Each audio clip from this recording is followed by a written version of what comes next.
वैसे तो you guys know I am not a motivational speaker, लेकिन बहुत से लोग मुझे कहते हैं कि मुझे मोटिवेशनल स्पीकिंग कर लेनी चाहिए और आप लोगों को मोटिवेट करना चाहिए, सो दैट्स वाई मैंने सोचा कि आपको थोड़ा सा ज्ञान दे दूँ।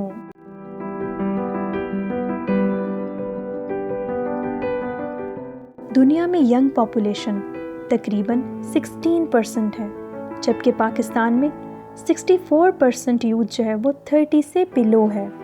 इट मीन्स कि हमारी यूथ का बहुत बड़ा रोल है हमारी सोसाइटी की सोच को बिल्डअप करके दुनिया में हमारी कंट्री का ओवरऑल इमेज क्रिएट करने में। अब सोचने की बात यह है कि हमारी नौजवान नस्ल किस साइड पे जा रही है और ये लोग किस चीज़ को अच्छा और किस चीज़ को बुरा समझते हैं। काफ़ी रिसर्च के बाद मैं इस नतीजे पर पहुंची हूँ कि पाकिस्तान की most of the youth wrong side पर जा रही है। इनका माइंडसेट ही ऐसा हो चुका है कि इनकी गैरत सिर्फ अपने घर की औरतों के लिए ही जागती है, बाकी दूसरे घर की औरतों के लिए ये वो भेड़िए बन जाते हैं जिसको दूसरी औरतों में सिर्फ अपना शिकार नज़र आता है। ऐसी सोच हो गई है इनकी कि ये लोग औरतों को इंसान ही नहीं समझते।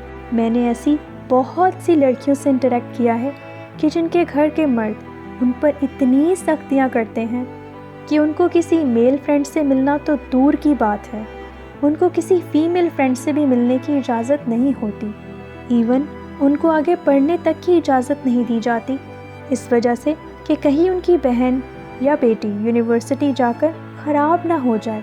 इसकी वजह उनकी अपनी बुरी सोच होती है कि जिसकी वजह से वो अपने घर की औरतों के लिए उनकी ज़िंदगियों को जहन्नुम बना देते हैं, उन पे बेवजह की सख्तियाँ कर करके। यहाँ मैं एक बात बताती चलूँ कि जिधर कैद और सख्तियाँ होती हैं, बगावत भी उधर ही जन्म लेती है। अफसोस इस बात का है कि हम ऐसी दुनिया में रहते हैं कि जहाँ किसी को बुरा भला कहने के लिए भी गाली दी जाती है तो इस्तेमाल औरत का ही किया जाता है। वैसे बहुत से लोग गालियों और स्लैंग लैंग्वेज का यूज़ सिर्फ इसलिए करते हैं ताकि वो कूल दिख सकें। डिजिटलाइजेशन के बाद जब से दुनिया ग्लोबल विलेज बनी है, तब से सारी दुनिया के कल्चर्स मिक्स होते जा रहे हैं। हमारी पाकिस्तानी सोसाइटी पर भी इसका बहुत बुरा असर पड़ रहा है। मर्दों ने तो औरतों को इंसान समझना ही छोड़ दिया है।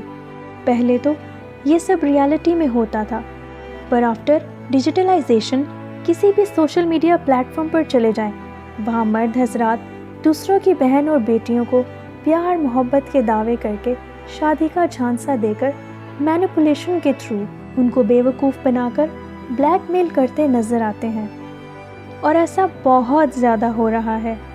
साइबर क्राइम सेल में ऐसे बेशुमार केसेस रिपोर्ट होते हैं, मगर बहुत से केसेस में तो लड़कियां इस हद तक चली जाती हैं कि जब वो ये सब बातें किसी से शेयर नहीं कर पाती तो उनको रोशनी नज़र आना बंद हो जाती है।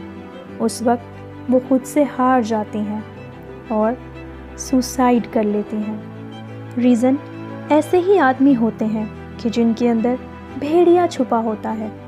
मेरी नज़र में वालिदैन जिस तरह लड़कियों की तरबियत पर ध्यान देते हैं, उनको चाहिए कि आजकल के दौर में उससे डबल बेटों की तरबियत पर ध्यान दें ताकि वो एक अच्छे इंसान बन सकें और हमारी सोसाइटी में हर औरत को दिल से इज़्ज़त देना सीख कर इस मुल्क के एनवायरनमेंट को अपनी माँ, बहन और बेटी के लिए सेफ़ बना सकें। मज़ीद ये कि हमें ऐसे शैतान सिफ्त लोगों को सख्त से सख्त सज़ाएँ देनी चाहिए और इबरत का निशान बनाना चाहिए कि जो रेप और मर्डर केसेस में इन्वॉल्व होते हैं। सज़ा के खौफ से भी शायद हमारे मुल्क के नौजवानों की सोच में थोड़ी सी तब्दीली आ सके। और किसी टॉपिक पर अगर आप लोगों को मोटिवेशन चाहिए तो कमेंट्स में बताना मत भूलिएगा। इंशाल्लाह I will upload it for you guys. See you in the next video and don't forget to give your precious opinion in the comment section. Take care. Allah Hafiz.